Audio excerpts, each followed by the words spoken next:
आपके पास जितना समय अभी है उससे अधिक समय कभी नहीं होगा। एक इंसान की औसत आयु 78 वर्ष मानकर यह आकलन किया गया है कि हमारे पास मात्र 9 वर्ष और 6 महीने ही होते हैं अपने सपनों को पूरा करने के लिए और कुछ कर दिखाने के लिए। इस आकलन के अनुसार औसतन 29 वर्ष सोने में, 6 वर्ष शिक्षा में, 10 से 12 वर्ष नौकरी में और 10 वर्ष मनोरंजन में व्यर्थ चले जाते हैं। इस तरह हमारे पास केवल 3500 दिन यानी 84,000 घंटे ही बचते हैं अपने ड्रीम्स को पूरा करने और कुछ कर दिखाने के लिए। संसार की सबसे मूल्यवान वस्तु समय ही है, लेकिन वर्तमान समय में ज्यादातर लोग निराशामय जीवन जी रहे हैं और वे इस समय का इंतजार कर रहे होते हैं कि उनके जीवन में कोई चमत्कार होगा जो उनकी निराशामय जिंदगी को बदल देगा। दोस्तों, वह चमत्कार आज और अभी से शुरू होगा और उसे करने वाले व्यक्ति आप ही होंगे, क्योंकि उस चमत्कार को आपके अलावा कोई दूसरा व्यक्ति नहीं कर सकता। और इस शुरुआत के लिए हमें अपनी सोच और अपने बिलीव को बदलना होगा। याद रखिए, हमारे साथ वही होता है जो हम मानने लगते हैं। किसी ने क्या खूब कहा है, तुम सिर्फ अपने आप से मत हारना, फिर कोई दूसरा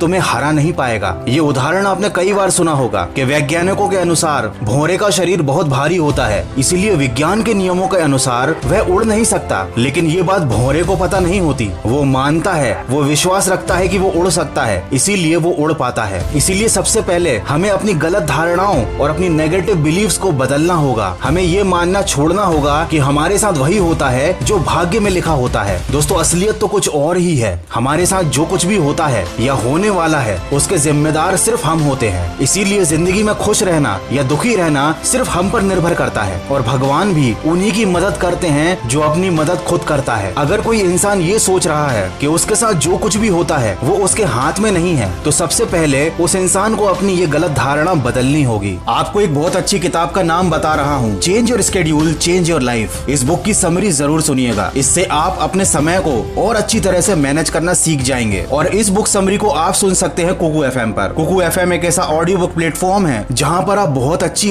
हजारों ऑडियो बुक को बिना किसी डिस्ट्रैक्शन के सुन सकते हो, वो भी अपनी रीजनल लैंग्वेज में। इंडिया के leading audio book platform Kuku FM पर 1000 प्लस आवर का कंटेंट अवेलेबल है और कूपन कोड वॉइस 50 यूज करके 399 वाले एनुअल सब्सक्रिप्शन पर आपको 50% ऑफ भी मिलेगा। ये ऑफर केवल फर्स्ट 250 यूजर्स के लिए है। तो सिर्फ 199 रुपए में साल भर के लिए अनलिमिटेड नॉलेज और मोटिवेशन से भरी ऑडियो बुक्स को सुनिए सिर्फ कुकू एफएम पर। इसे डाउनलोड करने की लिंक मैंने डिस्क्रिप्शन में दी हुई है। दोस्तों, कामयाबी पर मिठाई मांगने वाले तकलीफ में कभी नजर नहीं आते, तो इधर उधर के फालतू लोगों के चक्कर में अपना समय खराब करना बंद करो। जीवन की सबसे बड़ी गलती वो गलती होती है जिस गलती से हमको सीख नहीं पाते, और हम हर रोज छोटी छोटी ऐसी बहुत सी गलतियां करते रहते हैं और उन पर ध्यान भी नहीं देते। यही छोटी छोटी गलतियां बाद में बड़ी बड़ी परेशानियां खड़ी करती हैं। और सबसे बड़ी गलती है अपना समय खराब करना। अधिकतर लोग जाने अनजाने में समय बर्बाद करते हैं और बाद में सोचते हैं कि उन्हें सफलता क्यों नहीं मिलती। दोस्तों, अच्छे विचार सुनने से जीवन में परिवर्तन नहीं आता, उन विचारों पर चलकर परिवर्तन आता है। जीवन में सहारों की उम्मीद करना छोड़ दीजिए, क्योंकि ये आपको खोखला बना देते हैं। अपनी ताकत के बल पर जीना शुरू कीजिए। अपने आप को अपना सबसे सच्चा साथी बनाइए, इससे आप दुनिया के सबसे ताकतवर इंसान बन जाएंगे। और हाँ, इस बात को जरूर याद रखिएगा कि आपके पास सपनों को पूरा करने के लिए और कुछ कर दिखाने के लिए मात्र 3500 दिन यानी 84,000 घंटे ही हैं। भगवान श्री कृष्ण ने गीता में कहा है, जीवन एक संघर्ष है और इसका सामना प्रत्येक व्यक्ति को करना पड़ता है। मतलब मुसीबतों से भागना नई मुसीबतों को निमंत्रण देने के समान है। जीवन में समय समय पर हर किसी को चुनौतियों और मुसीबतों का सामना करना ही पड़ता है और यही जीवन का सबसे कड़वा सत्य है। अंग्रेजी में एक कहावत है, a smooth sea never made a skilful mariner. मतलब एक शांत समुद्र में कोई भी नाविक कुशल नहीं बन पाता। कोई भी एक ऐसा सफल व्यक्ति आपको जिंदगी में नहीं मिलेगा जिसने सफलता से पहले मुसीबतों का सामना न किया हो, बुरे दिन न देखे हो। इसलिए आप कभी भी अपने बुरे वक्त में हार मत मानिए। बस इतना याद रखिए कि बीच रास्ते से लौटने का कोई फायदा नहीं, क्योंकि लौटने पर आपको उतनी ही दूरी तय करनी पड़ेगी जितनी दूरी तय करने पर आप लक्ष्य तक पहुंच सकते हैं। अधिकतर लोग ठीक उस समय हार मान लेते हैं जब उन्हें सफलता मिलने ही वाली होती है। उनकी मंजिल उनसे बस एक और कदम दूर होती है और वो हार कर कोशिश करना बंद कर देते हैं। तो ऐसी गलती आप बिल्कुल मत कीजिएगा। कभी कोशिश करना बंद मत कीजिएगा, कभी भी अपना समय व्यर्थ मत जाने दीजिएगा। आशा करता हूँ इस वीडियो से आपको कुछ सीखने जरूर मिला होगा। तो सकारात्मक सोच के साथ अपने लक्ष्य की तरफ बढ़ते चलिए। मैं मिलूंगा आपसे अगले वीडियो में जो आपके जीवन में सकारात्मक ऊर्जा को भर दे और आपको दिखाए एक सही दिशा। सुनते रहिए मन की आवाज।